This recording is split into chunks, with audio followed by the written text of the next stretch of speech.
Hello traders, Gary Wagner here just after 10 o'clock in Honolulu, 3 o'clock in New York on Tuesday, the 5th day of May, 2015, and this is the daily report for gold and silver. Cinco de Mayo is here and has brought with it higher prices across the board in the precious metals markets, moderately higher. First to gold, we're looking at the COMEX continuous contract up about $5.40.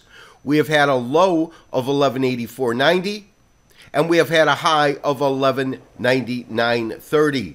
Over to the Forex or cash market, which of course is still trading for a little while, currently at 1192.88. High also 99.86, low 1185.90. As I said, currently trading roughly 1192 on the day. Finally to silver. Silver trading up about 10 cents on the day, 16.55, low 34, high 70.5. We'll touch on silver in a little bit. Interesting scenario as we look at the market as it stands. I want to look at gold through the eyes of a couple of different studies. First, we are looking at a daily chart.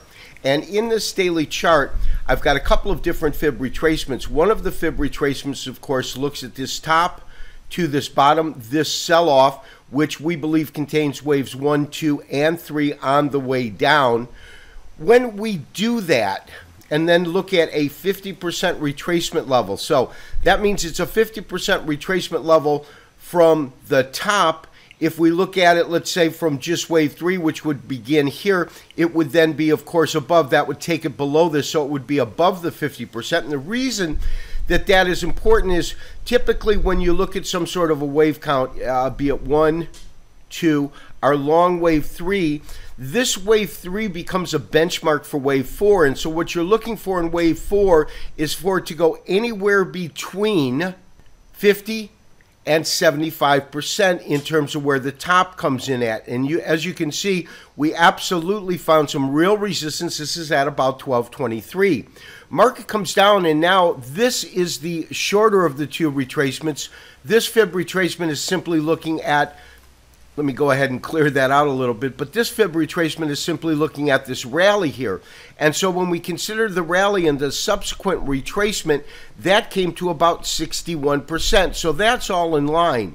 Now, that being said, if we in fact have finished some sort of a wave 4 and it's being labeled as an ABC as we go in here, we should see some signs of weakness. Now, in fact, we did. However, once we found some support in this area, you can see that the market has picked up off of this support area, has been moving higher, this being the second day in a row. That, of course, is on our daily charts. If we look at a short-term study, though, we will see that we could be facing a little bit of resistance. But before that, I want to look at a real interim study, which is a 480-day chart, 480-minute chart, excuse me. So interestingly enough, our interim study, as I said, this is a 480-minute chart. When we look at our momentum, you can see that as this market came down and sold off most recently right here, we also had momentum tied in there. Of course, it's a lagging indicator, but you can see the momentum moving to the downside. And now it's just, this is our first real tick of it moving to the upside. When we look at our MACD, our moving average, it seems as though you've got almost a mixed signal in here because you've got the faster moving down below, almost issuing some sort of a sell.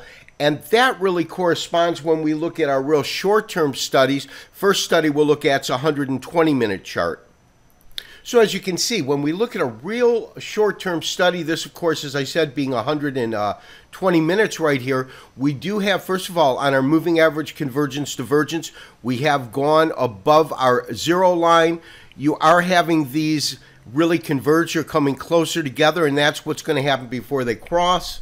We've got some stochastics, and those have moved above 80, which is what you look for in the stochastics, and now we are beginning to see the cross. So we are just getting our first signs of some weakness coming into the market based upon our stochastics, our moving average, as well as our very, very short-term candlestick patterns in which we've identified on a 2-hour chart a dark cloud cover, and our confirming candle. However, we really want to see some of the outer time sequences, meaning 480, 720, which is our half day and our daily, start to come into alignment with that, and that's when we're going to initialize our short positions. I want all of these factors that we're following to come into alignment, and they are coming much closer as we come up near the highs. And absolutely, without a question of a doubt, we found some real resistance here at about $1,200 per ounce. Traders, some of the other markets that we follow, first of all, to look at the dollar index, this being a weekly chart, and it is also in Japanese average format. You can see the kinds of pressure that this market has been coming under, trading nominally lower on the day. If you look at our moving average convergence divergence, it's certainly showing a high probability of lower prices or a weakening US dollar. And just to give you an idea of how Japanese average charts can filter out noise, I've simply converted this back into our standard candlestick chart. You can see that it looks quite different. Crude oil continues its move to the upside after hitting these lows at about, $41, $42 here. We are actually closing above $60 per barrel. This is our weekly chart. And in terms of where we think absolute high could go, I would say that we could see oil, at least on the short term, move as high. This is our 38% retracement from the entire move down, but move as high as maybe 68, 69. And traders, in terms of the count, though, this is a counter trend, this being our long wave 3 down, our counter trend fork. If it goes up to a 50%, that would take it to about $74. But based on Elliott wave theory, following this corrective wave, we will get one more impulse wave, and that impulse wave to the downside should make a new low if, in fact, it unfolds with a true 5 wave count. So oil is absolutely something we want to be looking at and seeing how that plays out over the next couple of weeks.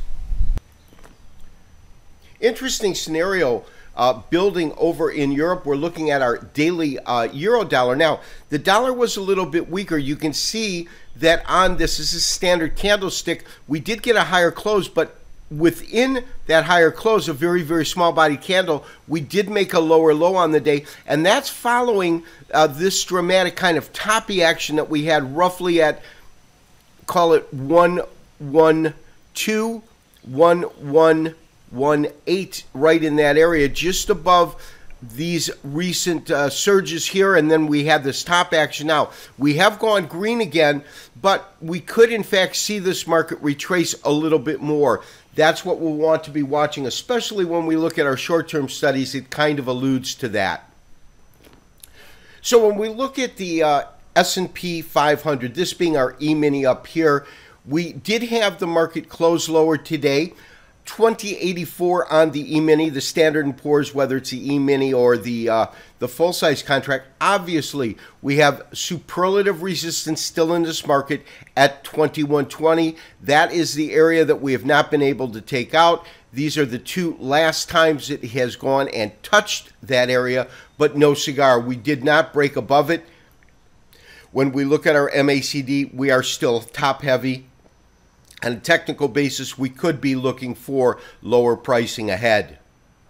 And then finally, traders, to silver. Interestingly enough, though, in terms of the technical studies that we've been looking at, silver actually could be setting itself up for a play to the upside. Draw your attention to a couple things. Standard candlestick chart, this being our daily chart, 3-river morning star variation. Today we get our confirming candle.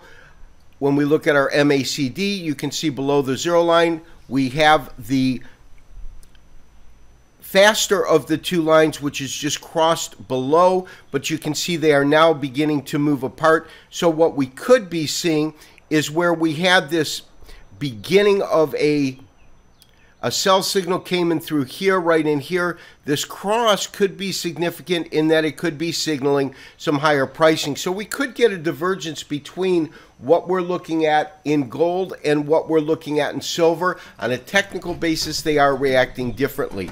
This has been Gary Wagner wishing you, as always, good trading. We'll talk to you tomorrow for another daily update and review. Bye-bye.